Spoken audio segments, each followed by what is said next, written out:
of you buying Jambox or MP3 player, stop, because today I'm going to show you how to construct your own MP3 player with remote.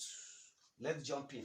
So all you need is your old remote like this, and this is what we need inside, IR, and your old DVD player that also has IR inside.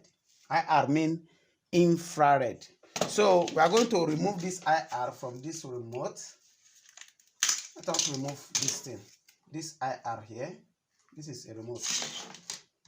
We are going to remove this one.